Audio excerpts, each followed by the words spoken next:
오늘 그 AI를 목회에 활용하는 부분에 대해서 전해 드리면서 먼저 AI는 도구기 때문에 도구를 사용하기 전에 또 우리가 생각해 봐야 될 부분을 한번 짚어봤으면 좋겠습니다. 그래서 저 같은 경우는 목사님들도 뭐 비슷하지 않을까 싶은데 이 AI를 먼저 사용하는 목적이 분명해야지 그 목적에 따라서 사용을 하는데, 그래서 AI를 사용하는 목적이 뭔가, 목회자의 본질적인 사명이 뭔가, 그 부분에 맞춰서 AI를 사용해야 되기 때문에 그 부분을 먼저 생각해 봤습니다. 그래서 저 같은 경우는 먼저 말씀에 대해서 잘 알고, 그래서 먼저 그 말씀을 내가 삶으로 살아가는 거, 뭐 알다시피 에스라 말씀이나 빌립보서 말씀이나 고린도전서 말씀이나 다 같은 말씀을 하니까, 그래서 말씀을 잘 알고 내가 살아가야 되는데 그 잘 알기 위해서 그 도움을 받는 것이 AI고,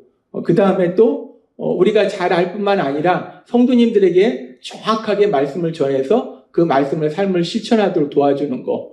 그래서 AI를 통해서 우리가 결국은 말씀을 잘 안다는 것이 내가 실천하고 성도님들이 실천하도록 도와주는 거. 이 목적을 가지고 제가 AI를 사용하고 있다라고 생각하고 있습니다. 그래서 이 부분에 대해서 먼저 말씀드리고요.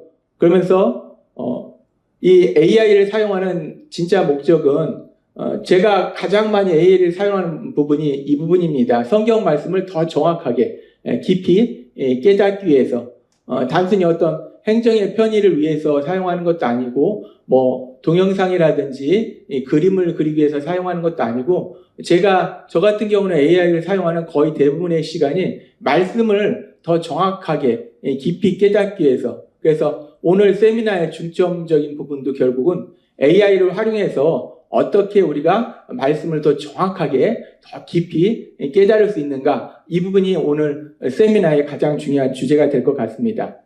그러면서 칼빈이라는 그 신학자가 한 얘기처럼 인간의 마음은 우상 공장이라고 했는데, 계속해서 이런 우상이 아니면 저런 우상, 뭐 출애굽 시대에는 우리를 인도한 신을 만들었다 해가지고 만들었지만, 지금 시대는 AI가 그런 역할을 하는 게 아닌가, 그런 위험성에 대해서 생각해 봤습니다.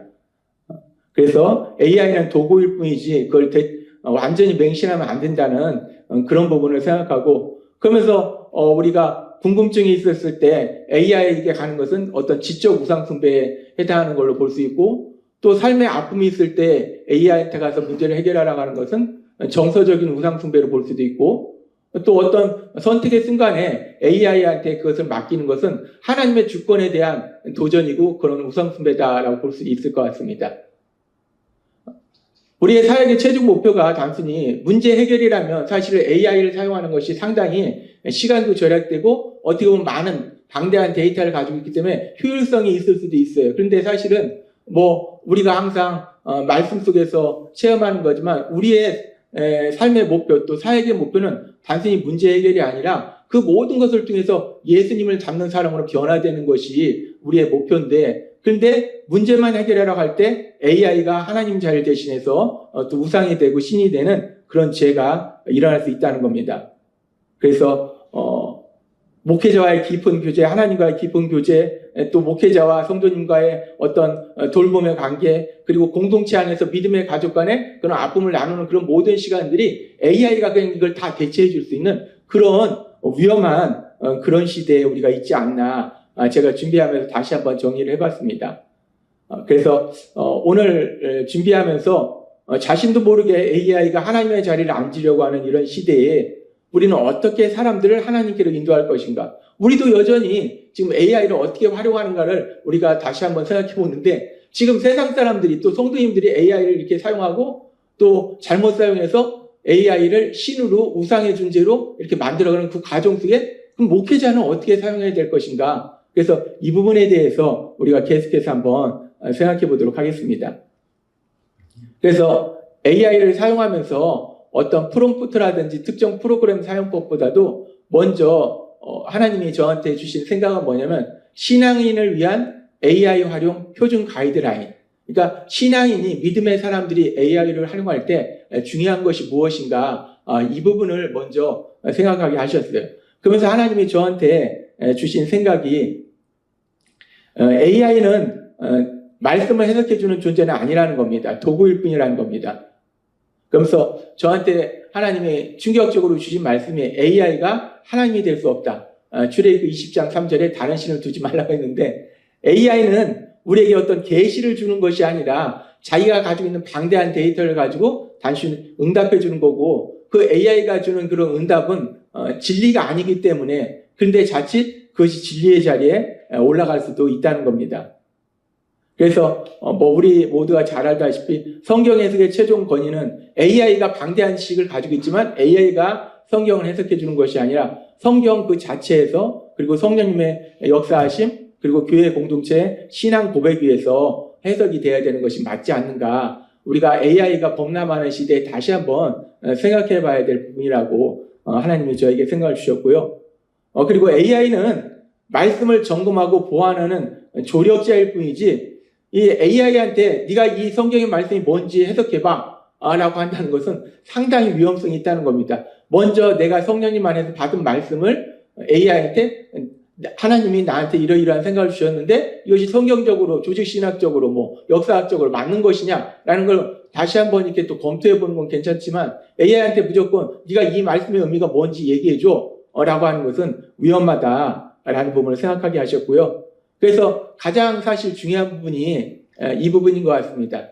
AI를 활용할 때 올바른 순서가 뭔가 제가 이걸 정리하면서도 저 자신한테 다시 한번 새기는 것이 저도 AI를 계속 사용하다 보니까 AI가 워낙 성능이 좋다 보니까 지금 스텝 1이나 2, 3 다 건너뛰고 그냥 4로 가버립니다. 그래서 AI한테 자꾸 그냥 다이렉트로 가버리려고 하는데 그거는 우리가 믿음의 사람으로서 특별히 또 목회자로서 정말 우리가 다시 한번 조심하고 조심해야 되는 부분. 그래서 우리가 AI를 활용할 때 항상 그 순서가 뭔가 먼저 말씀 묵상해야 되는 것이고 그리고 기도를 통해서 하나님의 그 뜻을 물어야 되는 것이고 그런 다음에 성령님의 역사하심에 따라서 하나님이 주시는 말씀이 뭔가를 우리가 해석해 보려고 하고 그리고 마지막 단계에 사용하는 게 AI다. 그래서 오늘 하나님이 저희한테 주시는 말씀 중에서 아마 가장 중요한 부분이 결국은 이 부분이 아닐까 싶습니다. 제가 AI를 사용하면서 말씀에 대해서 더 깊이 묵상하면서 그러면서 제 자신이 자꾸 이런 어떤 유혹에 빠지는 것 같아요. 1, 2, 3번 다 건너뛰고 바로 다이렉트로 4번으로 가려고 하고 이런 순간들이 제가 사용하면 사용할수록 AI가 또 지금 여러분도 알다시피 목사님들도 알다시피 워낙 급속도로 발전하고 있으니까 이게 대답하는 수준이 점점 달라져요. 그러다 보니까 1, 2, 3번을 건너뛰고 4번으로 자꾸 가려고 하는 그 제 자신의 모습을 보고 그래서 오늘 이 시간에 다시 한번 또 이 부분을 생각해보는 시간을 가졌습니다. 그래서 1, 2단계는 말씀 묵상과 하나님한테 묻는 것이고 3, 4단계는 성령님이 주신 생각으로 질문하는 것이고 이 단계를 벗어나면은 결국은 우리가 사람들이 세상 사람들이 하는 것처럼 AI를 신의 자리 또 우상숭배의 자리로 가는 그런 죄를 범하기 때문에 이 부분에 대해서 항상 지키려고 저 자신도 노력하고 있고요. 그 다음에 이제 AI 활용 능력의 본질이 무엇인가? 많은 AI 전문가들도 얘기하지만 AI를 어떻게 활용하는가? 그 능력은 결국 어떤 질문을 할 것인가가 중요하다고 하더라고요. AI 쪽에서 얘기하면 프롬프트라고 얘기하겠죠. 그러니까 어떤 프롬프트를 만들 것이냐, 어떤 질문을 할 것이냐, 그 질문에 따라서 AI는 방대한 지식을 가지고 있지만 우리가 어떤 질문을 하냐에 따라서 AI는 그 질문에 대한 대답만 주기 때문에 질문의 수준이 높으면 수준 높은 답이 나오는 것이고 질문의 수준이 낮으면 수준 낮은 대답이 나오는 거기 때문에 AI 활용의 가장 기본적인 능력의 본질은 어떤 질문을 할 것이냐. 그것이 가장 중요한 본질이라고 볼 수 있고요.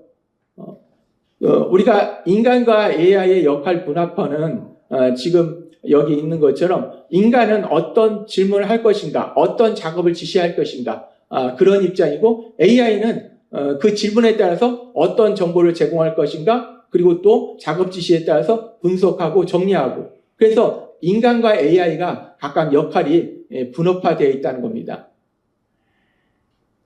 아까 우리가 질문 문제로 들어가서 질문의 출처는 기술이 아니고 여기 좋은 질문은 말씀과 기도를 통해서 성령님이 알려주신다. 제가 AI를 사용하면서 어떻게 하면 더 이것을 잘 사용할까 하면서 계속해서 하나님과 기도할 때마다 점점 더 업그레이드된 그런 질문을 하나님이 저한테 깨닫게 하시더라고요. 그래서 결국은 AI를 사용하기 위해서 가장 중요한 것은 내가 어떤 질문, 프롬프트를 사용하느냐는 건데, 그런데 우리는 전지전능하신 하나님이 우리 아버지시기 때문에 그 아버지한테 계속해서 기도를 통해서 묻고 또 말씀을 묵상하다 보면 AI 엔지니어링들이 하는 것보다 더 뛰어난 질문도 하나님이 우리한테 주시지 않을까, 또 그런 생각을 해봅니다. 그리고 아까 김덕진 교수도 얘기했지만 AI를 통해서 생각을 확장한다는 그런 얘기를 했지만, AI를 사용하면서 어떤 질문을 했을 때 AI가 대답을 해줍니다. 그런데 그 상태에서 머무는 것이 아니라 그 대답을 통해서 내가 생각하지 못했던 것들, 내가 보지 못했던 것들을 또 이렇게 보게 되는 거예요. 그러면은 그 대답을 가지고 다시 한번 AI한테 질문하고, 그런 루프가 계속해서 반복되면서 점점점 더 깊어가는 그런 대화가 되고, 그래서 점점 더 성경에 대해서 명확하게 알아가는 그런 과정이 있는 것 같더라고요. 그래서 AI를 사용할 때 한 번의 질문으로 끝나는 것이 아니라 AI의 대답을 중심으로 해서 또 그걸 가지고 다시 질문하고, 또 대답하면 그걸 가지고 다시 질문하고, 이걸 반복하는 과정을 통해서 더 생각도 확장되고 또 더 깊은 성경의 말씀도 이해할 수 있지 않는가. 그래서 이 부분도 마찬가지입니다. 그래서 사고의 확장이라는 것이 계속해서 반복해서, 그래서 저는 AI를 여기 있는 것처럼 전문가와의 대화, 어떤 각각의 분야에, AI는 사실 사람은 아니지만 그 분야에 막대한 그 데이터, 정보를 가지고 있기 때문에 어떻게 보면 전문가라고 볼 수 있어요. 그래서 그 전문가와의 대화처럼 그런 식으로 대화를 계속 이끌어가면 우리가 AI를 좀 더 잘 활용할 수 있지 않을까, 이렇게 생각이 듭니다. AI는 아까 김덕진 교수도 얘기하셨죠. AI는 정답을 주는 것이 아니다. 근데 우리가 연약해서 AI가 꼭 정답을 준다라고 생각할 수 있는데, AI는 절대로 정답을 주는 게 아니라 AI는 단순히 자기가 가진 정보, 학습한 정보에 따라서 응답을 해주는 거다, 대답을 해주는 거다. 그것을 우리가 이 AI의 한계에 대해서 명확하게 기억하고 있어야지 또 오류에 빠지지 않는 그런 일이 있을 것 같습니다. 그래서 가장 중요한 것은 AI를 사용하더라도 결국 성령님의 인도하심에 따라서 사용해야 된다라는 것이 하나님이 준비하면서 저한테 주신 생각이었고요. 아까 반복적인 대화를 통해서 우리의 생각이 확장되고 심화된다고 했는데, 저 같은 경우는 예를 들어서 요새 이제 제가 선을 넘는 거, 내 생각을 기준으로 해서 선악을 판단하는 거, 그 부분에 대해서 내가 만난 상황에 대해서 그리고 또 사람에 대해서 또 소유물에 대해서 그 선을 넘는 문제에 대해서 이렇게 계속 설교를 하나님이 하게 하시는데, 그러면서 그 부분에 대해서 계속 조금 더 깊숙이 들어갈 때 첫 번째 질문을 하고, 그 다음에 두 번째 질문에서는 소유물을 가지고 있거나 많이 가지고 있으면 교만해지고 없거나 적게 가지고 있으면 비참해진다라고 말할 수 있는가라고 제가 생각하는 부분을 AI와 다시 한번 토론하고, 그러면서 다시 얘가 대답을 하면은 그 다음에 나의 정체성이 존재에서 소유의 유무로 변질되는 것이다 라고 말할 수 있는가라고 다시 한번 그 AI의 대답을 통해서 내 생각을 확장하면서 다시 한번 질문하고, 그래서 이 같은 내용을 가지고 계속해서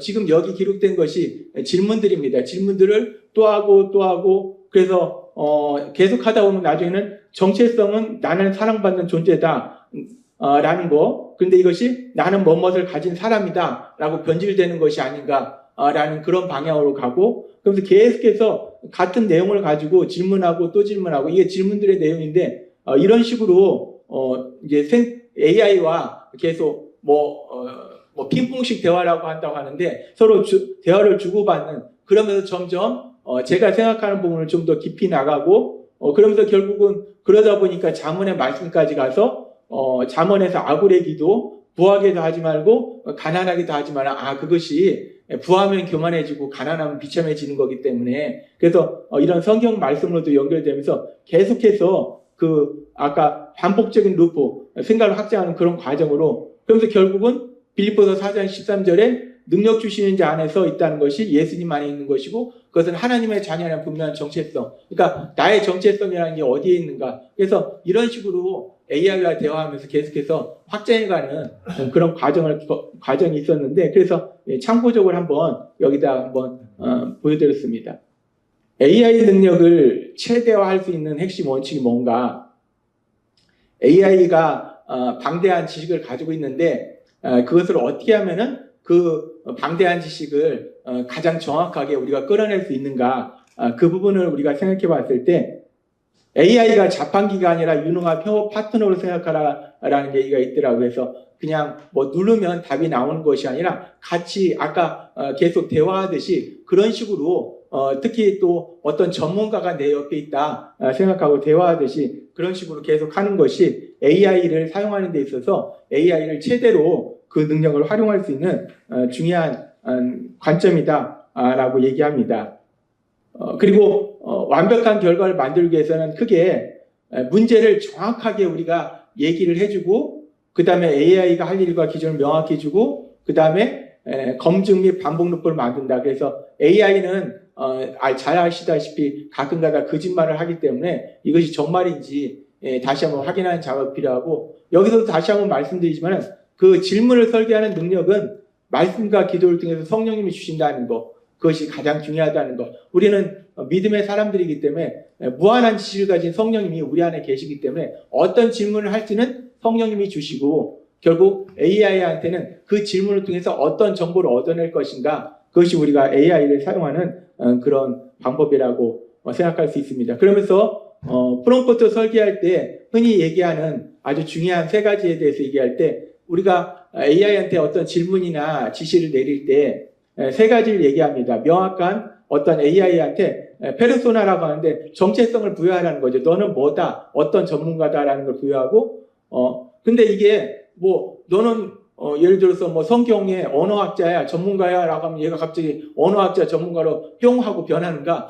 그게 아니고 이 AI의 알고리즘상에서 그런 역할을 부여하게 되면 그런 특정 분야의 데이터를 더 집중적으로 얘가 파고드는 분석하는 그런 부분으로 알고리즘이 변화된다라고 얘기를 하더라고요. 그래서 먼저 AI한테 각각 어떤 역할을 부여하는 것 그것이 AI가 그 부분에 있어서 최적의 결과를 대답할 수 있고 그런 다음에 하려고 하는 목표가 뭔가를 명확하게 하는 것이고 그 다음에 또 그것을 어떤 식으로 나한테 보고해 줄 것이냐 뭐 표로 만들어 줄 것이냐 요약해 줄 것이냐 비교를 할 것이냐 그거에 대해서 AI한테 두리뭉실하게 하면 AI는 말 그대로 사람이 아니기 때문에 그걸 판단을 못하니까 정확하게 우리가 AI한테 줬을 때 정확한 결과가 나온다는 것이고요. 그리고 또 좋은 결과를 얻기 위해서는 지금 여기 있는 것처럼 어떤 내가 뭔가를 했을 때 이걸 누구를 대상으로 하는 건지 그런 거에 대한 것도 정확하게 주고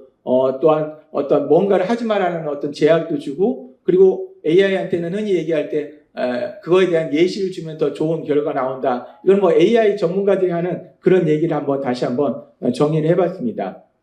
그러면서 복잡한 작업을 한 번에 뭐 3가지, 4가지 되는 작업을 이걸 하고 해서 한 번에 다 명령하기보다는 한 개를 하고 그걸 기본으로 해서 또 그 다음 단계로 나아가고 그걸 기본으로 해서 그 다음 단계로 나아가고 단계에 나아가는 것이 AI가 아무리 뛰어나도 인간의 머리를 아직 따라오지는 못하는 것 같습니다. 인간의 머리는 한 번에 동시다발적으로 많은 사고가 이루어지는데 AI는 그렇게까지는 이루어지지 않는 것 같아요. 그래서 단계 줄 때 AI가 더 좋은 결과를 준다라고 얘기합니다.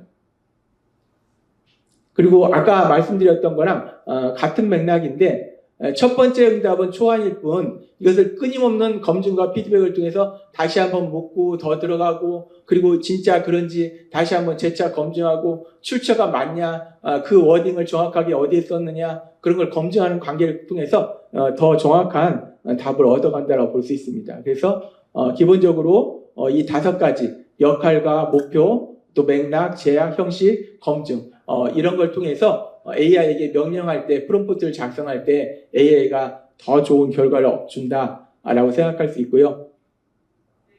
그리고 AI 활용 순서와 핵심 질문에 대해서 다시 한번 생각해 보면은 하나님이 처음에 저에게 주신 말씀처럼 AI는 하나님이 절대 아니라는 겁니다. 그래서 그 부분을 우리가 명확하게 기억해서 말씀과 기도를 통해서 성령님의 도우심을 통해서 우리가 질문을 얻고 그 질문을 가지고 AI한테 나가서 질문하는 거. 그리고 AI 활용의 핵심 원칙을 한 가지로 말하라고 하면은 질문을 질문하라라고 얘기할 수 있습니다. 질문을 질문하라. 무슨 얘기인가? 어떤 질문을 하느냐가 AI 활용 능력의 결정인데, 근데 우리가 질문을 하는 것보다는 AI는 AI가 가장 잘한다는 거예요. AI의 사고 방식하고 인간의 사고 방식은 다르다고 하더라고요. AI의 알고리즘하고 인간의 사고 방식은 정확하게 같지 않기 때문에 AI가 자기를 어떻게 잘 사용하는지를 AI가 가장 정확하게 알기 때문에 AI한테 질문을 해라. 그래서 어떤 질문을 그러니까 먼저 AI한테 질문을 하는 게 아니라 어떤 질문을 해야 될지를 AI한테 질문을 해라. 이것이 AI를 활용할 때 우리가 실제적으로 가장 중요한 원칙인 것 같아요. 그래서 그거를 우리가 조금 더 구체적으로 보면은 밑에 있는 것처럼 메타 질문이라고 하는데 이거를 프롬프트 엔지니어링에서는 메타 프롬프팅이라고 하더라고요. 그래서 질문에 대해서 이렇게 먼저 질문하는 거, 그걸 메타 프롬프팅이라고 하는데, 그래서 메타 질문이라고 해서 질문을 위한 질문. 그래서 지금 이쪽 왼쪽에 있는 것처럼 나는 이게 여기가 글씨가 잘 안 보일 수도 있는데요. 나는 뭐뭇을 하려고 한다. 그러니까 분명한 목적을 세우는 거예요. 나는 예를 들어서 성경 원어를 분석하려고 한다.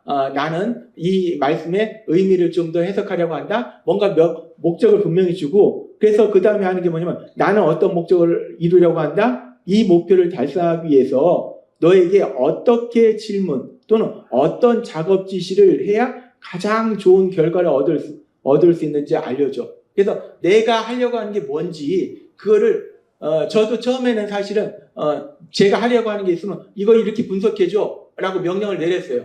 근데 사용하다 보니까 어느 순간 성령님이 저한테 지혜를 주시더라고요. 그것보다는 이걸 이렇게 하기 위해서 어떤 질문을 해야 되는지 A한테 질문하는 것이 더 명확하게 나오겠구나 라는 지혜를 주셔서 그 다음에 A한테 내가 이런 걸 하려고 하는데 어떻게 너한테 작업 지시를 내리면 좋겠냐, 어떤 질문을 하면 좋겠냐 라고 물으니까 AI가 정말 제가 생각하지 못한 방대하게 쫙 써주더라고요. 그냥 그거 카피해서 넣고 그 다음에 이제 실행하면 훨씬 더 좋은 결과를 얻더라고요. 그래서 우리가 AI 활용할 때 가장 중요한 한 가지로 얘기한다면 질문을 질문하라. 뭘 질문할지, 어떤 걸 작업 지시를 할지를 AI한테 물어서 AI가 얘기해 주는 거대로 사용하면 된다라는 거고요. 그래서 1단계는 메타 질문하는 것이고 2단계는 그 다음에 이 AI가 준 그 질문을 가지고 본격적으로 질문을 하는 거라고 볼 수 있습니다. 그런데 제가 이따 말씀드리겠지만 저는 AI를 한 번에 동시에 4개를 보통 씁니다. 근데 4개를 쓰는데 요새 예전에는 챗GPT를 많이 썼는데 그 다음에 제미나이를 썼고, 근데 요새는 이 클로드가 상당히 성능이 제가 이렇게 4개를 써보면 요새는 제미나이하고 클로드의 대답변을 많이 사용하는데 이 클로드가 성능이 엄청 좋아졌어요. 그래서 사실은 아까 얘기한 대로 어떤 프롬프트를 만들어서 뒤에 말씀드리겠지만 나의 GPT나 잼이라는 걸 만들 수 있어요. 그래서 나의 특성화된 예를 들어서 성경 원어 분석하는 GPT, 성경 원어 분석하는 잼, 그리고 성경 주석을 연구하는 GPT, 성경 주석을 얘기하는 잼, 이런 걸 만들 수 있는데 이렇게 챗 GPT나 제미나이에서 내 GPT, 내 잼을 만드는 것보다도 어떤 경우에는 이 클로드 오퍼스 4.6 싱킹이 지금 가장 그 최고 수준의 그런 AI라고 지금 알려져 있는데 얘한테 질문하는 것이 답이 굉장히 더 자세하게 얘기를 해주더라고요. 그러면서 지금 아까 말씀드린 것처럼 질문을 질문하라 부분에 있어서 제가 이제 사용한 부분을 생각해 보면은 지금 여기 이제 신약 성경 원문 문법 구조 분석에 대해서 신약 성경 원문 문법 구조를 분석할 때 저 같은 경우는 예전에는 바이블웍스 프로그램을 사용했습니다. 바이블웍스 프로그램을 사용해서 리디 그릭 엔티 다이아그램, 그 바이블웍스 프로그램에 이게 있기 때문에 이 바이블웍스 프로그램을 통해서 이 리디 그릭 엔티 다이아그램으로 분석을 했는데, 그런데 어느 순간에 얘가 AI가 방대한 지식을 가지고 있으니까 얘도 이걸 할 수 있지 않을까 해서 해봤더니 얘가 이걸 해주더라고요. 그래서 처음에는 어떻게 사용했냐면 제가 A라는 여기 말씀처럼 A라는 성경 말씀에 대해서 리디 그릭 엔티 다이어그램을 분석해줘 이렇게 명령을 내렸어요. 그랬더니 나름대로 잘 해주더라고요. 근데 그렇게 사용하다가 어느 순간에 또 성령님이 저한테 주시는 게 그것보다는 아까 말씀드린 것처럼 질문을 질문하라 라는 그걸 주셔가지고 그것보다는 지금 여기 있는 것처럼 프롬프트를 설계할 때 AI 능력을 최대화의 핵심 원칙 6가지 역할 부여, 목표 명확화, 삼출물 지정, 맥락 제공, 제약 설정, 예시 추가를 적용할 때 A라는 성경 말씀에 대해서 리디 그릭 엔티 다이어그램 분석을 위해서 어떤 프롬프트를 사용하면 좋을지 제안해줘 라고 얘한테 명령을 내렸어요. 그랬더니 저는 한 줄, 지금 제가 한 거는 이렇게 한 줄인데 근데 요거에 대해서 얘가 프롬프트를 만들어주면 길게 만들어주더라고요. 그러면서 그걸 통해서 하니까 더 이게 세밀하게 분석이 되더라고요. 그래서 아까 질문을 질문하라는 것이 이런 식으로 제가 사용하는 것이고 마찬가지로 그리고 이제 여기서 얘가 제안을 해주면은 뒤에서도 말씀드리겠지만 얘가 제안해준 프롬프트를 가지고 챗GPT에서는 내 GPT를 만들 수 있어요. 그러니까 신약성경 원문 문법 구조 분석하는 GPT를 만들 수 있어서 그걸 만들어 놓으면은 거기에다가는 내가 성경 구절만 넣으면은 걔가 알아서 분석을 해줘요. 그리고 또 제미나이에서는 잼을 만들 수 있어요. 신약성경 원문 문법 구조 분석 잼을 만들어서 얘한테 넣어주면은 얘가 그대로 또 분석을 해주고 제가 지금 여기 만든 게 여기 리디 그릭 엔티 다이어그램 요거에 대한 그 제 GPT를 만들었고요. 또 헬라어 원어 문법적 분석에 대한 GPT도 만들고 히브리 원어의 문법적 분석에 대한 GPT도 만들고 신약 본문 주석에 대한 거, 구약 본문 주석에 대한 거, 성경 본문에 대한 그 조직 신학적인 분석하는 거 이런 GPT를 아까 말씀드린 것처럼 명령을 해서 프롬프트를 주면은 그 프롬프트를 가지고 GPT를 만들어 사용하면은 굉장히 편리한 부분이 있습니다.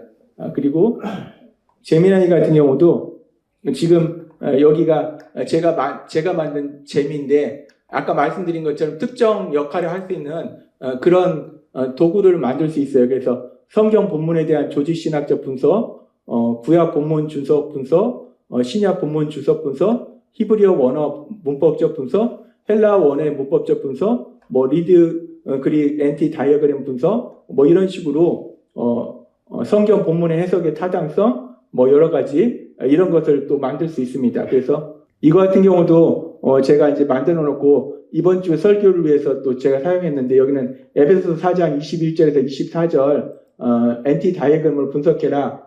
그래서 하면은 이렇게 제가 이 잼을 사용할 때는 명령은 간단합니다. 제가 이 잼에 A는 성경 구절이라고 정의를 했기 때문에 A 하고서 성경 구절만 적어주면 돼요. 그럼 성경 구절만 적어주면 그 다음에 얘가 이제 이걸 쭉 분석을 해가지고 헬라어 원어 물론 헬라어 원어를 사용하고 그래서 지가 이렇게 분석을 합니다. 분석을 해서 쭉 해주는데 상당히 이게 제가 쓰던 바이블웍스 굳이 안 써도 얘 안에서 그런 것들이 다 이루어지더라고요. 주절, 종속절 관계라든지 이런 식으로 다 부정사의 시제 이런 거 쟁점이 뭔가 학자들의 견해에서는 성령으로 볼 것인가 인간의 영으로 볼 것이고 이런 것까지도 추가적으로 또 해주고 또 신학적 서기적 함의는 무엇인가 이런 부분도 해주고 그래서 통찰 부분은 뭔가 이런 것도 해주고 그래서 이렇게 이런 부분을 한번 잼으로 만들어 보면은 또 상당히 그래서 그런데 이 잼을 사용하는 거하고 아까 말씀드린 것처럼 크로드 4.6 오퍼스 싱킹을 사용하는 거하고 근데 어떤 때는 크로드 4.6 오퍼스 싱킹을 사용하는 것이 더 답이 방대한 자료를 주고 어떤 때는 더 정확한 자료를 주고 그런 부분도 있습니다. 그래서 신약성경 원문 문법 구조도 그렇고 여기 말씀드린 헬라어 원어 문법적 분석도 예전에는 제가 역할 부여 예전에는 요걸 하기 위해서 A라는 성경 말씀 중에 B라는 한글 단어라는 단어에 대해서 헬라어 원어를 BDEC이라든지 TDNT 뭐 이런 거 사용해서 분석해줘. 그러면서 헬라어 원어하고 몇 가지 이렇게 했는데, 이렇게 해도 지금 음영친 부분으로 명령을 내려도 잘 해주는데, 근데 그것보다 더 좋은 결과가 나오는 게 뭐냐면, 지금 말씀드린 것처럼 이걸 얘한테 명령하는 거, 프롬프트를 설계할 때 AI 능력의 최대화의 핵심 원칙 6가지를 적용해서 이것을 위해서 어떤 프롬프트를 사용하면 좋을지 제안해줘 라고 하면은 얘가 그거에 대해서 더 자세하게 프롬프트를 만들어주기 때문에 그걸 사용하는 것이 더 좋은 결과가 나오고, 그리고 이 프롬프트를 사용해서 내 GPT나 잼을 만들면 우리가 사용할 때는 간단합니다. A는 성경 말씀, B는 한글 단어 이렇게 넣어주면은 이 프롬프트 자체에 정의할 때 A가 성경 말씀으로 정의되고 B는 한글 단어로 정의됐기 때문에 그냥 알아서 지가 그거에 대해서 분석을 해줘요. AI 시대의 성경 묵상과 설교, 결국 오늘 처음에 말씀드린 것처럼 AI의 활용 목표 자체가 어떻게 말씀을 더 깊이 묵상하는가에 있기 때문에, 그러면 말씀을 깊이 묵상할 때 우리가 어떤 질문을 할 것인가, 그 부분으로 들어가 보도록 하겠습니다. 우리가 말씀을 묵상할 때 크게 질문에 대해서 3가지로 생각해 볼 수 있어요. 첫 번째는 본문 주해, 그리고 두 번째는 신학적 해석, 세 번째는 목회적 적용. 그러니까 본문 주해는 성경의 그 번역본들이 한국어만 하더라도 개역개정도 있고 뭐 한국 현대인 성경, 현대어 성경 뭐 여러 가지가 있듯이, 그래서 여러 가지 번역본을 비교해 보는 것도 해보고, 그 다음에 문법적인 어휘 분석도 해보고, 또 신학적인 해석에서는 주석 같은 거, 조직 신학적인 거 이런 부분을 검토해보고, 목회적 적용 부분에 있어서는 또 다른 학문과의 관련성이라든지 뭐 이런 부분들. 그래서 우리가 크게 질문을 3가지 부류로 생각해 볼 수 있고요. 첫 번째가 뭐냐면 다각적 렌즈로 성경을 읽는 거. 그래서 13개 번역본을, 저 같은 경우는 얘한테 명령할 때 지금 여기 있는 것처럼 개역개정, 그 다음에 공동번역, 현대인, 한글 KJV, 현대어, 표준어 성경, 그리고 메시지 성경도 많이 저는 활용을 하는데, 영어 메시지 성경, 한글 메시지 성경 이런 식으로, 그리고 또 원어 성경, 헬라어 원어, 히브리어 원어, 이렇게 여러 가지를 동시에 얘한테 네가 이 성경에 대해서 번역본을 다 하고, 그리고 또 하나 표시해주고 번역간 핵심 차이도 요약해줘 라고 이런 식으로 또 사용을 하기도 합니다. 지금 저는 AI를 크게 4가지를 사용합니다. 그래서 각각 한번 지금 아마 저는 이제 유료 같은 경우는 챗GPT하고 제미나이는 유료를 사용하는데 나머지는 유료를 사용하지 않아요. 그런데 유료를 사용하지 않음에도 불구하고 공식적으로 이 최고 성능의 AI를 쓸 수 있는 그 사이트, 합법적인 사이트가 있어요. 그래서 그 사이트를 제가 그 사이트 주소를 알려드릴게요. 한번 연결을 해보세요. 이 사이트가 여기거든요. 이 사이트를 한번 들어가 보세요. 이게 어떤 사이트냐면 최신 AI들을 다 올려놓고 그 성능을 테스트하는 사이트예요. 그래서 지금 나노바나나라고 그림을 잘 그리는 그 프로그램, 그 AI가 있는데 그걸 처음 만들었을 때 여기에다 올려가지고 성능을 테스트했어요. 그래서 성능 테스트 사이트라서 합법적인 사이트인데, 여기를 통해서 우리가 최신의 그 AI들을 무료로 사용할 수 있습니다. 그래서 저는 이거를 많이 쓰거든요. 지금 그리고 이게 인터넷, AI 사이트들이 가끔 가다가 이게 엉뚱한 사이트들이 있어서 조심해야 될 게 명확하게 그 주소를 항상 명확하게 확인해야 된다는 거. 그래서 지금 여기 있는 것처럼 arena.ai 이게 이 사이트의 정확한 주소고요. 이 사이트는 다 들어가셨죠? 예. 그럼 제가 요거 사용하는 거는 일단 요쪽에 요 버튼은 이렇게 확대하고 줄이는 거, 뭐 사용법은 간단하게 이걸로 인해서 옆에 창이 나오느냐 안 나오느냐 그런 차이고, 지금 이제 중요한 건 뭐냐면 요 부분이에요. 이 부분에 보면은 지금 사이드 바이 사이드라고 되어 있는데 원래는 뭘로 되어 있냐면 배틀 모드로 되어 있어요. 이렇게 배틀 모드로 되어 있어서 이제 여기다가 어떤 내가 명령을 어떤 질문이라든지 명령을 내리면은 얘가 알다시피 AI가 여러 개가 있잖아요. 뭐 챗GPT, 제미나이, 클로드뿐만 아니라 뭐 중국의 딥시크도 있고 그 밖에도 여러 가지가 있는데 얘가 여기다 명령을 내리면은 지가 그 많은 AI 중에서 무작위로 두 개의 AI를 사용해서 답을 줘요. 그래서 답을 주면은 그 다음에 얘가 밑에 물어요. 이 두 가지 중에서 어떤 게 더 마음에 드느냐 해가지고 AI 성능 비교하는 그런 거고, 근데 사실 우리가 사용하는 건 이걸 사용하지 않고 사이드 바이 사이드를 사용하면 되게 좋습니다. 사이드 바이 사이드를 누르면 내가 사이드 바이 사이드를 누르고 지금 여기를 선택하면은 모델을 선택할 수가 있어요. 여기 보면은 최신 모델이 다 들어가 있습니다. 지금까지 나온 걸 봤을 때는 최신 모델이 이렇습니다. GPT는 5.2 하이가 최신 모델이고요. 제미나이는 제미나이 3.1 프로 프리뷰가 최신 모델이에요. 네. 그리고 클로드는 클로드 오퍼스, 클로드가 소넷이 있고 오퍼스가 있는데 오퍼스가 상위 모델이에요. 오퍼스 4.6 싱킹. 이게 가장 그 상위 모델이고, 그리고 이제 그록이 있는데 앨런 머스크 그쪽 XI 쪽에서 만든 그록이라는 게 있는데 이게 상당히 재밌는 게 최신 모델은 그록 4.1 싱킹이 최신 모델이거든요. 근데 이 최신 모델은 제가 사용을 해보니까 너무 감성적이라 너무 칭찬이 과해요. 그래가지고 얘가 주는 대답을 신뢰할 수가 없어요. 근데 바로 전에 모델이 그록 7월 9일 모델이거든요. 얘는 오히려 반대로 굉장히 어떻게 보면 부정적인 그런 대답을 해요. 네가 얘기하는 게 이런 부분은 맞지만 이런 건 틀려 라고 얘기해 주는데, 그런 부분에 있어서 저는 처음에는 4.1이 최신 모델이니까 얘기를 썼는데 기분은 좋아요. 제가 얘기하고 야, 너 진짜 천재다 막 이래 주시니까 기분은 좋은데 그래서 기분 좋고 싶으면 이걸 써도 괜찮을 것 같아요. 근데 기분은 좋은데 신뢰가 안 가요. 그래가지고 얘를 안 쓰고 그록 같은 경우는 0709 요 모델을 씁니다.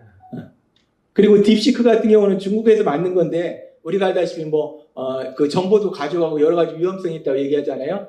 딥시크 3.2 싱킹이 최신 모델이고, 뭐 QN3라는 것도 있는데 이거는 제가 알기로 맥스 2025 9월 23일이 최신 모델이고, 근데 주로 제가 쓰는 거는 챗GPT, 제미나이, 클로드, 그록 이렇게 4개를 주로 씁니다. 그래서 지금 아까 아레나 사이트에 이 4개를 두 개씩 선택해서 사용해 보시면 좋을 것 같아요. 그래서 이 4개를 두 개씩 사용하는데 제가 해봤는데 그 창을 2개 열어도 작동이 되더라고요, 이게.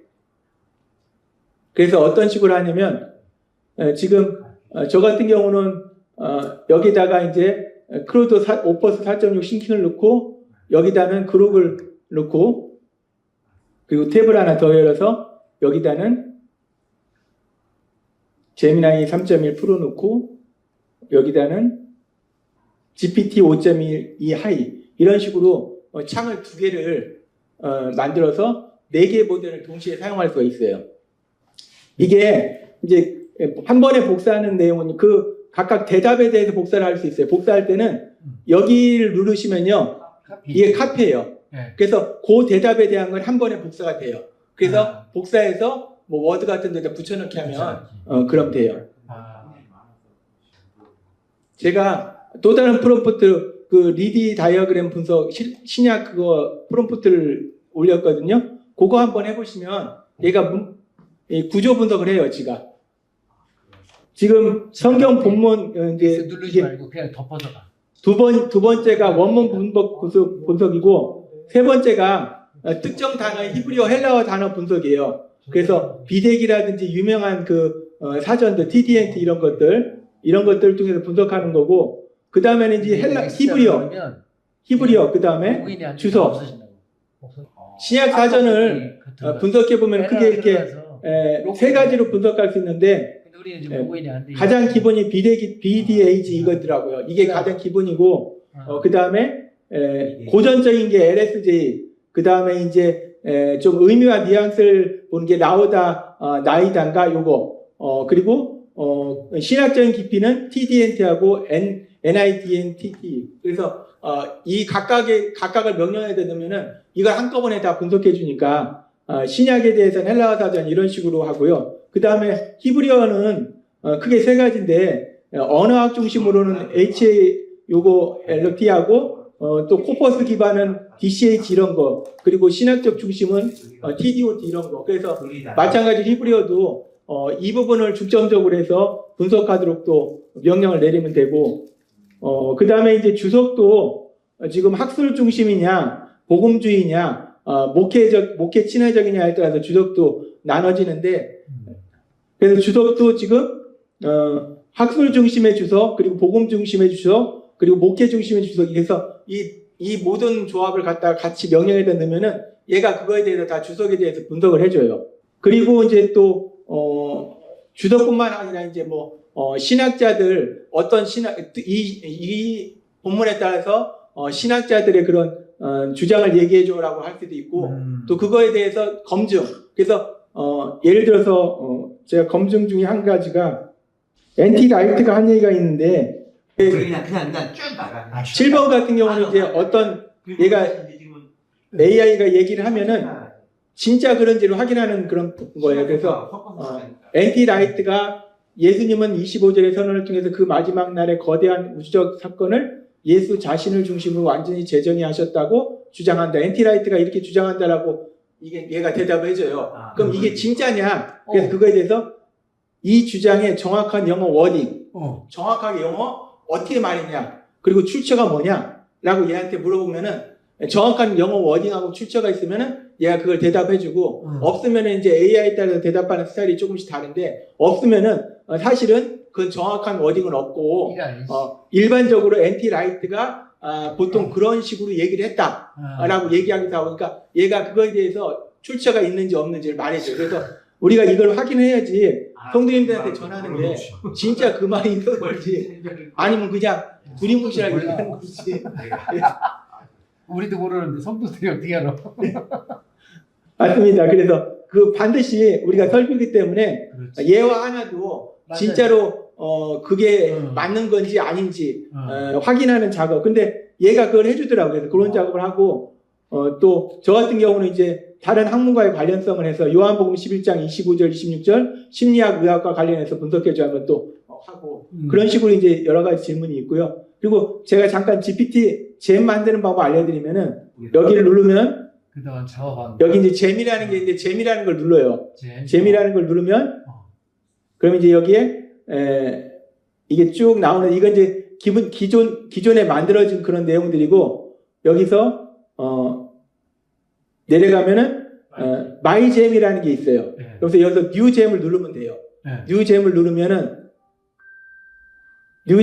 여기에 먼저 이제 이름을, 내가 어떤 이름을 줄 것이냐, 이름을 넣는 게 나오고, 그 이름은 이름은 저 같은 경우는 이제 성경 원어, 신약 성경 원어 분석이면 신약 성경 원어 분석, 이런 식으로 이름을 정하는 거예요. 이름을 내가 이제 정하고, 그게 뭐라는 건지를 얘기해주는, 내가 알 수 있는 걸 정하고, 그 다음에 뭘 해야 되냐면, 설명을 해야 되는, 설명은 넣지 않아도 상관없고, 제가 보니까 인스트럭션, 이 지시사항을 넣어야 돼요. 근데 지시사항을 넣는데, 지시사항을 어떻게 넣냐면, 아까 제가 말씀드린 것처럼 예를 들어서 요한복음 11장 이거에 대해서 원어 분석해줘 하는 거를 그냥 하는 게 아니라, 이거를 네가 하면은 어떤 명령을 내리면 좋아라고 하면은 걔가 프롬프트를 만들어 주잖아요. 그래서 그런 식으로 해서 명령을 넣어줘요. 그러면은 여기다 넣고,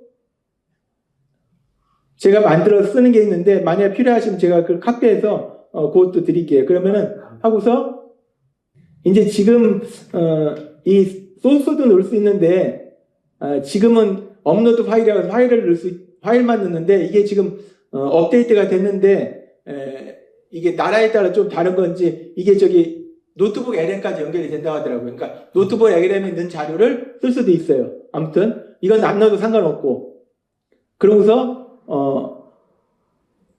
여기 이제 쭉 넣으면, 여기 세이브를 누르면은 그게 저장이 돼요. 저장이 되고, 그래서 저장이 된 게 어디냐면은 아까 제가 보여드린 것처럼 잼이라는 걸 들어가 보면 제게 나와 있죠. 그래서 이렇게 성경 본문에 대한 조직신학적 분석, 구약 본문 주석 분석, 신약 본문 구약 본문하고 신약 본문은 주석이 서로 다르니까 그래서 다른 걸 넣는 거예요. 히브리어 원어, 헬라어 원어, 그리고 그릭 이거 다이아그램 분석, 그리고 성경 본문의 해석의 타당성 뭐 이런 식으로 해놓으면은 뭐 A 성경 말씀, B 단어 뭐 이런 식으로 하면 지가 알아서 신약 헬라어 원어 번역 분석도 제가 보혜사에 대해서 분석한 게 있는데 이것도 마찬가지로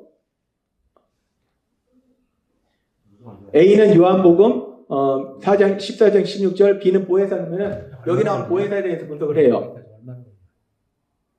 분석한 다음에 제가 이걸 기점으로 해서 어떤 질문을 던지냐면 헬라어 권위 있는 사전의 정의를 참고할 때 보혜사는 이런 역할을 한다.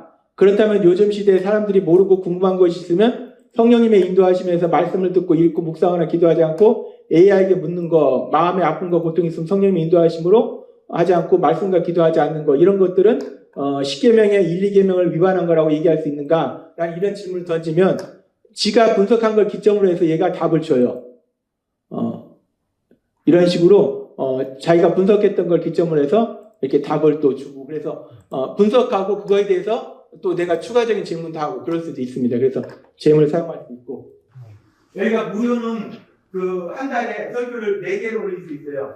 근데 이제 유료를 하면은 그 이상 올릴 수 있어요. 근데 우리가 한 달에 4주 치면은 그냥 무료로 해도 그냥 4번만 올리면 되니까 괜찮은 것 같더라고요. 그리고 AI를 사용해서 이런 식으로 뭐 욕심 작아진다는 이런 것도 만들 수 있고 이런 것도 있습니다. 사용할 수 있고. 예. 아까 이어서 말씀드리겠습니다. 그래서 우리가 AI를 사용해서 성경 분석하는 거는 제일 처음에 하는 게 제가 이제 다양한 번역본, 일단 번역본으로 보고 그 다음에 사용하는 게 그 구조, 헬라어 구조를 보면은 더 뜻이 명확해지니까. 그리고 또 한글 성경은 이게 감성적인 표현은 되는데 논리적인 표현이 잘 안 되더라고요. 그래서 저 같은 경우는 영어 성경은 좀 논리적인 표현이 잘 돼서 영어 성경의 논리를 더 정확하게 알 수 있는데, 그것보다는 가장 정확한 건 이 원문 구조를 분석하는 거니까, 구조를 분석하면은 그게 어떤 식으로 연결되어 있다는 게 명확해지니까, 그래서 AI를 통해서 구조 분석을 하고, 그 다음에 또 사용하는 게 이제 각각의 단어들, 그래서 헬라어, 히브리어, 그래서 여기 있는 것처럼 헬라어는 아까 말씀드린 것처럼 대표적인 거, 비덱이라든지 TDNT, NIDNTT, 나히다, 뭐 이런 거에서, 원어, 발음, 어근, 예를 들어서, 보혜사라는 것이 어근이 어떻게 되는가, 하면은 다 어근까지 분석해 주니까, 문법적인 형태, 그리고 성경 내 다른 용례들까지 다 정리해 주니까, 이런 식으로 해서 이제 원어를 분석하고, 히브리어는 마찬가지, 히브리어 사진이 또 다르니까, 히브리어에 또 각각 유명한 사전들 해가지고, 명령을 내려서 분석하고, 그래서 원어 분석, 그 다음에 또 사용하는 게, 이제 아까 말씀드렸다시피 헬라어 사전 이렇게 종류별로 분석해 봤고, 히브리어 사전도 종류별로 분석해 봤고요. 그 다음에 이제 주석, 그 다음에 그러면은 이 성경에 권위 있는 사람들이 쓴 주석에는 예를 들어서 요한복음 11장 25절 26절을 각각 어떻게 해석하고 있는가, 그것이 또 여기 있듯이 학술 중심이냐 아니면 복음주의냐, 목회 친화적이냐에 따라서 그 각각의 주석이 포인트가 다르니까, 핵심이 다르니까, 그래서 한 가지를 보는 것보다도 우리가 지금 여기 밑에 검정색으로 있는 것처럼 요한복음 11장 25절과 26절 말씀에 대해서 다음 주석들의 핵심 해석을 비교해줘 그러면은 ICC라든지 WBC라든지 이런 것들 쭉 해서, 그리고 이제 거기다가 제가 같이 넣는 건 뭐냐면 각 주석의 원문 페이지, 그리고 한글 번역 같이 해달라고 하면은 페이지를 넣어주는데, 근데 제가 사용해보니까 이게 아까 말씀드렸던 것처럼 저작권 때문에 정확한 한 페이지를 다 주지는 못해요. 한 페이지는 다 주지 못하고 요약해서 내용을 주고, 그러다 보니까 페이지는 정확하게 뭐 276페이지면 276페이지라기보다는 그 23절에 25절에서 26절이 뭐 그 예를 들어서 272페이지에서 276페이지 그러면 그 범위 내로 이렇게 되는 것 같습니다. 그래서 어찌됐든 그래도 정확한 워딩은 주지 못해. 얘가 저작권 때문에 워딩은 주지 못하는 것 같은데, 근데 요약해서 해주니까 어떤 부분에 있어서는 우리가 또 요약본을 주니까 핵심을 파악하니까 더 사용하기 편한 것 같습니다. 그래서 이런 식으로 AI를 사용해서 우리가 이 주석을 저도 신학 공부하면서 나름대로 미국에서 주석을 사왔는데, 근데 뭐 제가 사와봐야 돈이 많지 않으니까 가지고 있는 주석이 많지 않은데, 그런데 지금 AI는 아까 말씀드린 것처럼 클로드는 수백만 권을 넣었을 때 성경 관련해서는 뭐 많아봐야 다 주석 사전 다 합해봐야 1000권 내지 1500권이니까 다 걔는 가지고 있으니까 걔한테 물어보면 모든 주석의 내용을 볼 수 있으니까 우리한테 되게 유용하고, 사실 이것이 로고스라는 프로그램에서 그런 다양한 자료를 쓰는데 제가 알기로 가격이 이 많은 자료를 쓰기 위해서는 가격이 엄청나게 비싼 걸로 알고 있습니다. 그래서 이제 AI가 있기 때문에 우리가 이걸 자유롭게 사용할 수 있고요.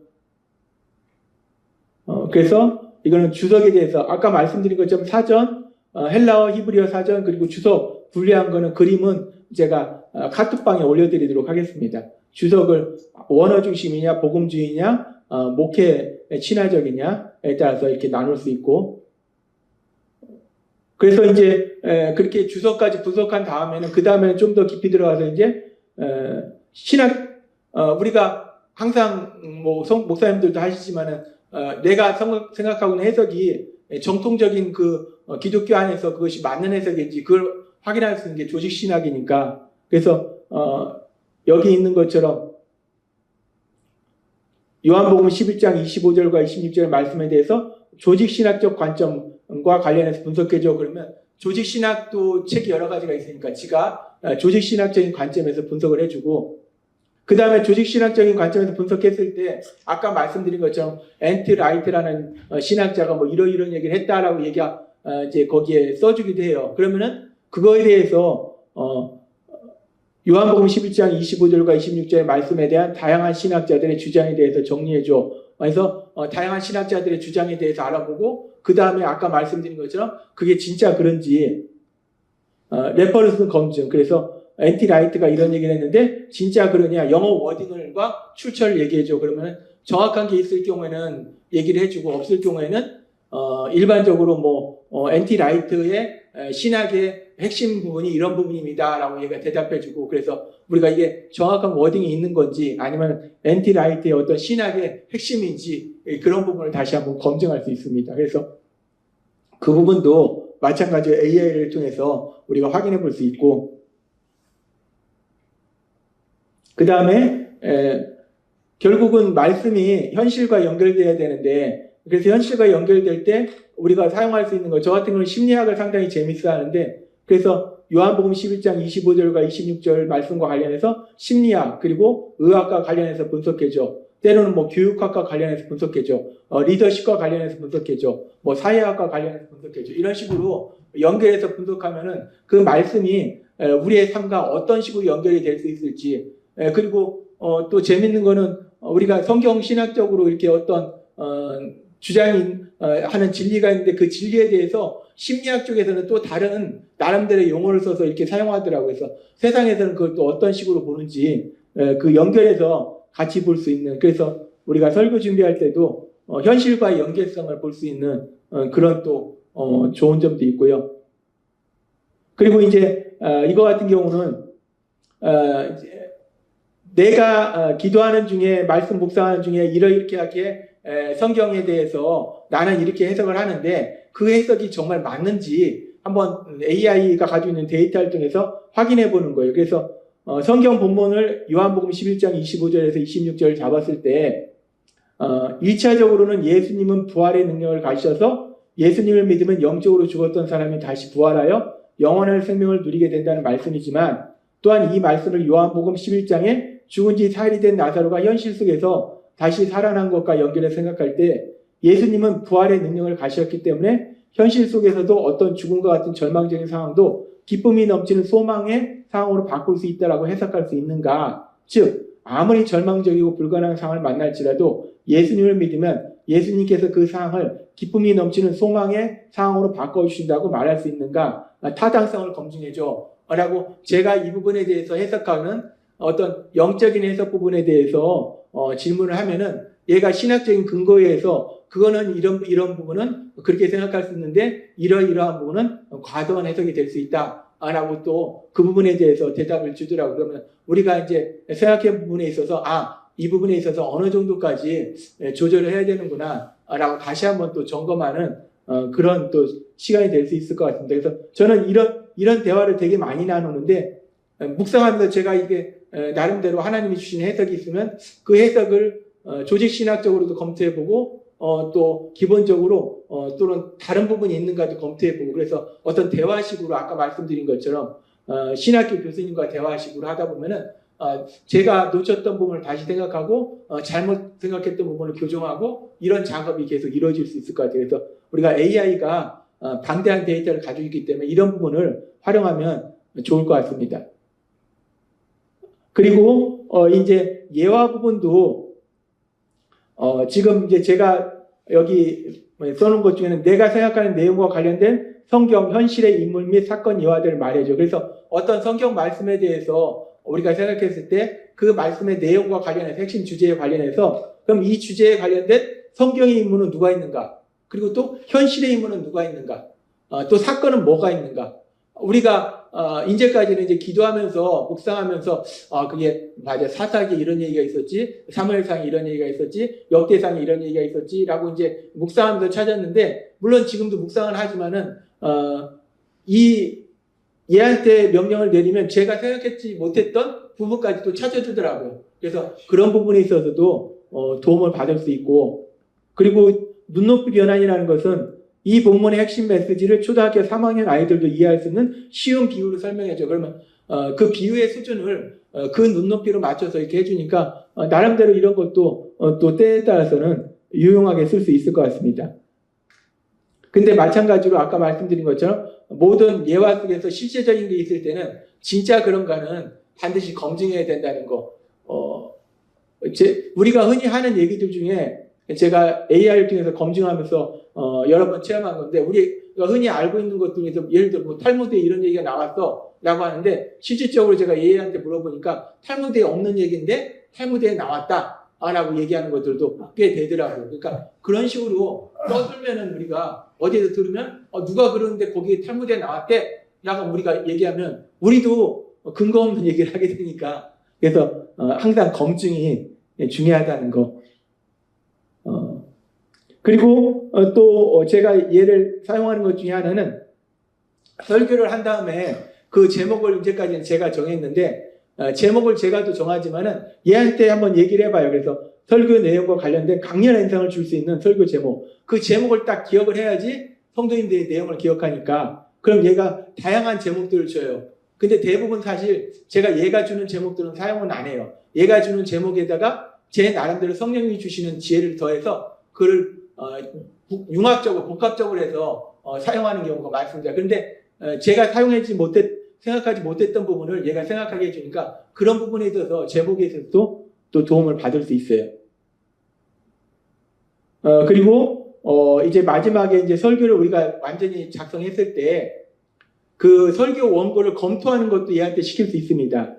그래서 여기 있는 것처럼 작성된 설교 원고 전체를 검토해줘. 논리적 비약이 없는지 확인하고 문맥이 자연스럽게 이어지도록 교정해주며 목회자의 교회한 설교톤 그리고 뭐 조직신학적인 뭐 어떤 오류가 없는지 이런 부분을 검토해 달라고 하면은 얘가 이제 어떤 부분에 있어서 좀 이 부분은 좀 치우치는 부분이 있다라고 지적해 주는 것도 있고 그리고 또 하나 이제 표현 같은 것도 다듬어줘 그러면은 얘가 표현을 굉장히 또 부드럽게 다듬어 주는 것도 있어요. 근데 이제 제가 직접 써보니까 얘가 표현을 다듬어 주긴 하는데 그게 내 언어가 아니기 때문에 좀 제가 사용할 때 어색하더라고요. 그래서 표현 다듬어 준 거를 또 제 언어로 조금 변형시키는 그러면 또 그것도 도움이 되더라고요. 그래서 설교를 최종적으로 만든 다음에 검토를 하면 특히 제가 이걸 쓰는 이유 중에 하나는 가장 제가 조심하는 것 중에 하나가 정통 신학에서 벗어난 해석을 하면 안 되니까 조직 신학적으로 그 설교의 내용이 벗어나는 게 없는가 얘가 조직신학의 모든 걸 가지고 있으니까 그걸 많이 확인할 때 사용을 합니다. 그래서 설교 검토하는데도 사용할 수 있습니다. 그리고 이제 기타 활용 부분이 제가 인포그래픽 이걸 제가 되게 많이 사용하거든요. 이게 인포그래픽은 내가 어떤 성경의 내용을 요약해서 정리한 다음에 예전에는 그걸 이제 그냥 조약해서 그걸 봤는데 인포그래픽으로 이걸 그림으로 그려놓으면 저도 기억하기 쉽더라고요. 그래서 많은 인포그래픽을 그려서 제 핸드폰에다 다 넣어놓고 수시로 보는데 인포그래픽을 만드는 것도 얘가 잘해주니까 노트북 LM을 써서 인포그래픽을 만들 수도 있고 제미나이에서 직접 그 나노바나나 사용해서 인포그래픽을 만들 수도 있고 인포그래픽을 만드는 데 많이 쓰면은 그리고 이걸 이제 제가 기억하는 거하고 제가 기억용으로 만드는 거하고 성도님들 용은 좀 달라요. 성도님들 용은 글씨를 최대한 줄이고 제가 기억하는 용은 글씨를 최대한 많이 넣는데 아무튼 그래서 설계에도 쓰고 그리고 아까 말씀드린 것처럼 욕심에 대해서 진단하는 그런 어떤 질문지 만들 때도 쓰고 뭐 알다시피 노트북 LM 파워포인트 지금 이것도 다 노트북 LM으로 만든 거니까 파워포인트 만들 때도 쓰고 뭐 제자훈련 교재 같은 것도 얘한테 만들 수도 얘를 통해서 만들 수도 있고 그래서 이거 같은 경우는 이제 제가 그 욕심에 대해서 내가 뭔가를 하는 게 욕심인지 하나님이 주신 소망인지 어떻게 하느냐 사실 우리가 제일 많이 헷갈리는 부분인데 이 부분에 대해서 이제 설교 말씀을 쭉 정리하면서 그 부분을 요약해가지고 얘한테 우리가 알기 쉽게 신호등이라는 개념을 줘서 만들어줘라 그랬어요. 그랬더니 얘가 욕심의 신호등에서 4가지 빨간불 그래서 내 생각 좋은 일과 나쁜 일을 판단하는 기준이 내 생각이다. 내 생각을 판단한다? 그럼 빨간불이다. 그리고 불평 내가 어떤 상황 속에서 불평이 가득하다? 빨간불이다. 그리고 내 마음의 분노 누군가의 분노가 가득하다? 빨간불이다. 그리고 내가 사람들 얘기 안 듣는다? 고집부린다? 빨간불이다. 그럼 이런 상황들이면 내가 지금 욕심이다 라는 것을 알기 쉽게 신호등 그림으로 해서 이렇게 설교 시간에 성도님들한테 보여드리고 또 전체 카톡에도 올려드렸는데 상당히 성도님들이 매일매일의 삶 속에 내가 욕심인가? 소망인가? 분류하는 데 있어서 다시 한번 그림 보면서 내가 지금 고집부리나? 내가 불평하나? 내가 내 생각을 판단하나? 어떤 도움이 되는 것 같아요. 그래서 이런 식으로 인포그래픽을 그려서 사용하면은 성도님들이 쉽게 말씀을 실천하는 데 도움이 되는 것 같고요. 그리고 이거는 요새 이제 지난주 설교에서 선을 넘는 순간 정체성 왜곡이 시작된다. 이게 설교 제목인데 그냥 설교 제목만 딱 주는 것보다도 이런 식으로 이거는 지금 노트북 LM에서 만든 파워포인트의 앞부분을 따서 이렇게 제가 그림으로 성도님들한테 보여드린 거예요. 그래서 이게 그림으로 지금 선이 있고 구두가 있으니까 선을 넘었다. 근데 선을 넘는 순간 정체성 왜곡이 시작되는구나. 그래서 뭔가 조금 더 기억에 남을 수 있게 사용할 수 있는 것 같아요. 그래서 이런 식으로 인포그래픽을 사용하면은 성도님들이 더 기억하기 쉽게 더 도와줄 수 있는 것 같고요. 그 다음에 뭐 챗GPT, 제미나이, 클로드, 그리고 아까 또 하나는 그로. 퍼플렉시티는 저 같은 경우는 많이 사용 안 하고 젠스파크도 젠스파크는 지금 쓰는 걸로 인해서 뭐 충분히 되는 것 같고 노트북 LM 같은 경우는 상당히 사용하는 용도가 많고 수노 같은 경우는 제가 아까 시작할 때 앞에 보여드렸던 그 I have a dream이라는 우리 예수비전교의 비전가인데 그 수노를 통해서 만들고 거기다가 이제 프리미어 프로그램 통해서 영상 편집해서 만들었던 거고요. 아까 아레나 AI 같은 경우는 마찬가지로 전 세계 모델을 한 곳에서 블라인드 테스트하고 성능을 벤치마킹하는 체험 사이트, 합법적인 사이트고 그래서 우리가 이 사이트를 활용하면은 아주 도움이 많이 될 것 같습니다. 지금 클로드가 단계가 지금 오퍼스가 최상이고 그 밑에 중상급이 소넷이 있고 그 밑에 등급이 있고 그래서 오퍼스 아까 4.6 오퍼스도 4.6 오퍼스가 있고 오퍼스 4.6 싱킹이 있어요. 근데 오퍼스보다는 싱킹이 더 그 상위 모델이에요. 그래서 우리가 아까 아레나 사이트를 하면은 최상위 모델을 사용할 수 있다는 거. 그리고 또 모델 수준이 다 다르더라고요. 아까 패서스 AI 사이트 제가 사용해 본 건데요. 그래서 저는 구글 아이디로 다 보통 하니까 구글 아이디로 해서 사용했을 때 2월 22일 날 설교 저는 유튜브에 이제 영상 올리니까 그 영상을 입력했더니 지가 알아서 이렇게 월요일, 뭐 화요일, 수요일, 목요일, 금요일까지 각각 데이 3 선악을 판단하는 하나님의 주권을 인정하기 그러면서 여기 보면은 리프렉션에서 최근에 어떤 상황이나 사람에 대해 당신의 생각과 기준으로 옳다 또는 그르다라고 판단했던 적이 있나요? 그때 하나님의 주권보다 자신의 판단을 더 우선시했던 것은 아닌지 돌아보세요. 이렇게 자신의 삶과 연결해서 질문하는 것까지 얘가 다 만들어줍니다. 그래서 그런 부분에서 이용하고 설교 요약도 여기 해주고 그리고 저 같은 경우는 유튜브로 올리니까 이제 클립을 2개 만들어줘요. 그래서 짧은 클립을 2개 이렇게 만들어줘서 방법은 알려줄 수 있는데 그 방법을 실천할 수 있는 에너지는 심리학은 주지 못한다는 거예요. 세상의 모든 것이 그렇습니다. 방법은 알려주는데 에너지는 줄 수가 없어요.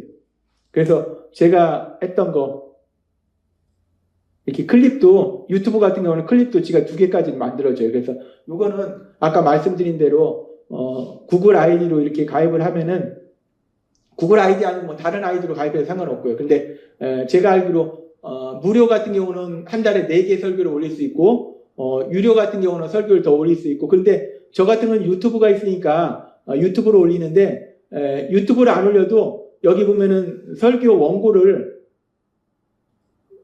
올리기도 하더라고요. 설교 원고를 올려서도 이게 가능하고 그래서 요 사이트를 사용하는 요 사이트는 유용한 아까 설교 준비하는 그 사이트는 제가 볼 땐 위험한데 이 사이트는 우리가 설교를 이미 설교한 거를 분석해 주는 거니까 우리가 유용하게 쓸 수 있을 것 같습니다. 이 노트북 LM을 많이 사용하는데 그 파워포인트라든지 또 인포그래픽 만들 때 그 디자인하는 그 프롬프트가 있는데 여기 뜻이 그 유튜버가 퇴사한 아빠라는 유튜버가 있더라고요. 그래서 이분이 슬라이드 디자인에 대해서 300개, 인포그래픽 디자인에 대해서 200개를 무료로 줘요. 그런데 이 이제 유튜브 영상을 보고서 제가 거기를 알려드릴 수 있는 그 북마크를 해놔서 알려드릴 수 있는데 지금 이분이 자기 걸 보고 자기한테 이메일을 보내라고 하더라고요. 그래서 요분이 또 그거는 도의적으로 그건 아닌 것 같아서 이분 말대로 그냥 만약에 필요하시면은 이분의 여기 퇴사한 아빠라는 유튜브의 요 제목이거든요. 그래서 보면은 유튜브 끝에 그 이메일 주소를 이분이 알려줘요. 그리고 어떻게 거기다 쓰면 된다라고 얘기해줘요. 그럼 그대로 하면은 자동 응답이기 때문에 얘가 그 이메일